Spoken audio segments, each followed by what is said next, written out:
Estatuto da Criança e do Adolescente. Convivência familiar e comunitária.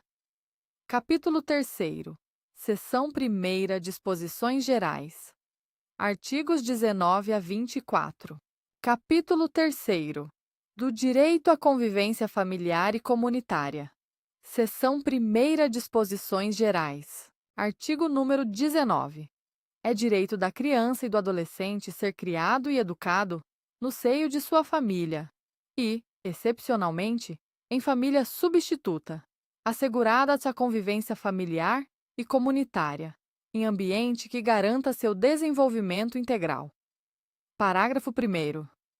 Toda criança ou adolescente que estiver inserido em programa de acolhimento familiar ou institucional terá sua situação reavaliada, no máximo, a cada três meses, devendo a autoridade judiciária competente, com base em relatório elaborado por equipe interprofissional ou multidisciplinar, decidir de forma fundamentada pela possibilidade de reintegração familiar ou pela colocação em família substituta, em quaisquer das modalidades previstas no artigo 28 desta lei. Parágrafo 2º. A permanência da criança e do adolescente em programa de acolhimento institucional não se prolongará por mais de 18 meses, salvo comprovada necessidade que atenda ao seu superior interesse, devidamente fundamentada pela autoridade judiciária. Parágrafo 3º. A manutenção ou a reintegração de criança ou adolescente à sua família terá preferência em relação a qualquer outra providência, caso em que será esta incluída em serviços e programas de proteção, apoio e promoção, nos termos do parágrafo 1º do artigo 23, dos incisos 1º e 4º do caput do artigo 101 e dos incisos 1º a 4º do caput do artigo 129 desta lei. Parágrafo 4º. Será garantida a convivência da criança e do adolescente com a mãe ou o pai privado de liberdade, por meio de visitas periódicas promovidas pelo responsável ou, nas hipóteses de acolhimento institucional, pela entidade responsável, independentemente de autorização judicial. Parágrafo 5º. Será garantida a convivência integral da criança com a mãe adolescente que estiver em acolhimento institucional. Parágrafo 6º. A mãe adolescente será assistida por equipe especializada multidisciplinar. Artigo número 19-A. A gestante ou mãe que manifeste interesse em entregar seu filho para adoção, antes ou logo após o nascimento, será encaminhada à Justiça da Infância e da Juventude. Parágrafo 1º. A gestante ou mãe será ouvida pela equipe interprofissional da Justiça da Infância e da Juventude, que apresentará relatório à autoridade judiciária, considerando inclusive os eventuais efeitos do estado gestacional e puerperal. Parágrafo 2º. De posse do relatório, a autoridade judiciária poderá determinar o encaminhamento da gestante ou mãe, mediante sua expressa concordância, à rede pública de saúde e assistência social para atendimento especializado. Parágrafo 3º. A busca à família extensa, conforme definida nos termos do parágrafo único do artigo 25 desta lei, respeitará o prazo máximo de 90 dias, prorrogável por igual período. Parágrafo 4º. Na hipótese de não haver a indicação do genitor e de não existir outro representante da família extensa apto a receber a guarda, a autoridade judiciária competente deferirá a guarda provisória à pessoa habilitada, na forma do artigo 50 desta lei. Parágrafo 5º. Após o nascimento da criança, à vontade da mãe ou de ambos os genitores, se houver pai registral ou pai indicado, deve ser manifestada na audiência a que se refere o parágrafo 1º do artigo 166 desta lei, garantido o sigilo sobre a entrega. Parágrafo 6º. Na hipótese de não comparecerem à audiência nem o genitor, nem representante da família extensa para confirmar a intenção de exercer o poder familiar ou a guarda, a autoridade judiciária suspenderá o poder familiar da mãe e a criança será colocada sob a guarda provisória de quem esteja habilitado a adotá-la. Parágrafo 7º. Os detentores da guarda possuem o prazo de 15 dias para propor a ação de adoção, contado do dia seguinte à data do término do estágio de convivência.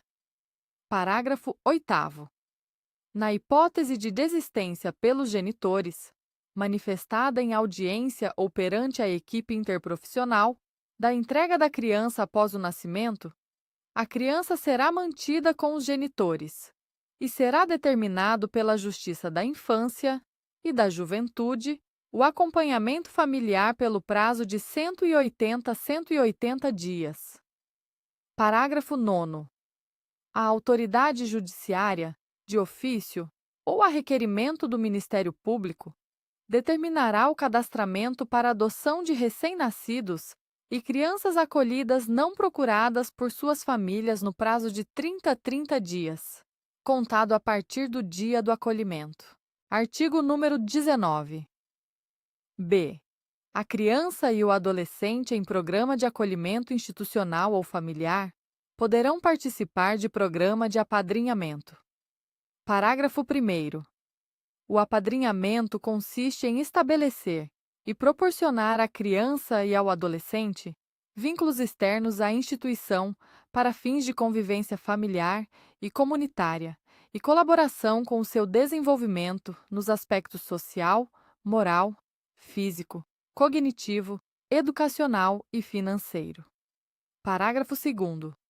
Podem ser padrinhos ou madrinhas pessoas maiores de 18 anos não inscritas nos cadastros de adoção, desde que cumpram os requisitos exigidos pelo programa de apadrinhamento de que fazem parte. Parágrafo 3º. Pessoas jurídicas podem apadrinhar criança ou adolescente a fim de colaborar para o seu desenvolvimento. Parágrafo 4º.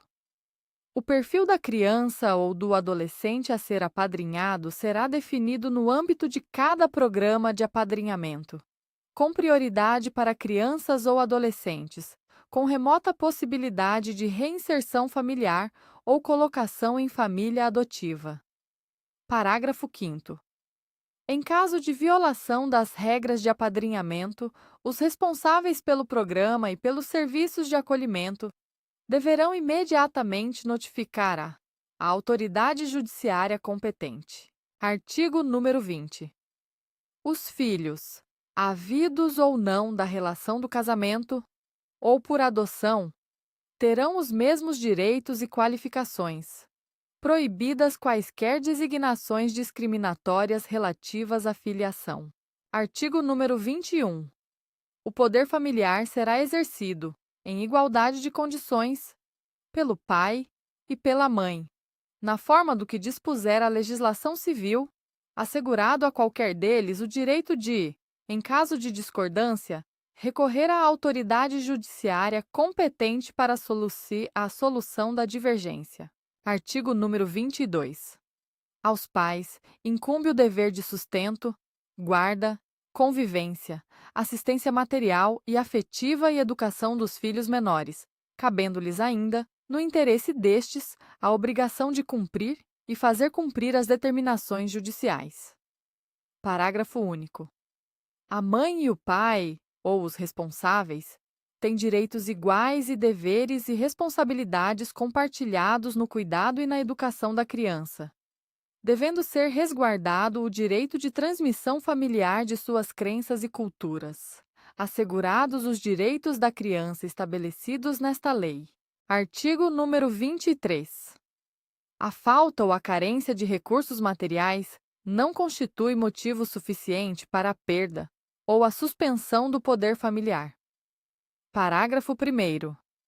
Não existindo outro motivo que, por si só, autorize a decretação da medida, a criança ou o adolescente será mantido em sua família de origem, a qual deverá obrigatoriamente ser incluída em serviços e programas oficiais de proteção, apoio e promoção. Parágrafo 2º.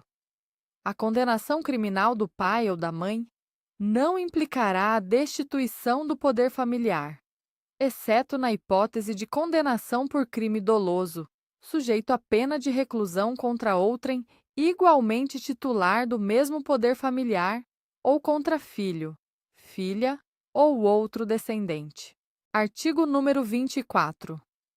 A perda e a suspensão do poder familiar serão decretadas judicialmente em procedimento contraditório nos casos previstos na legislação civil, bem como na hipótese de descumprimento injustificado dos deveres e obrigações a que alude o artigo número 22.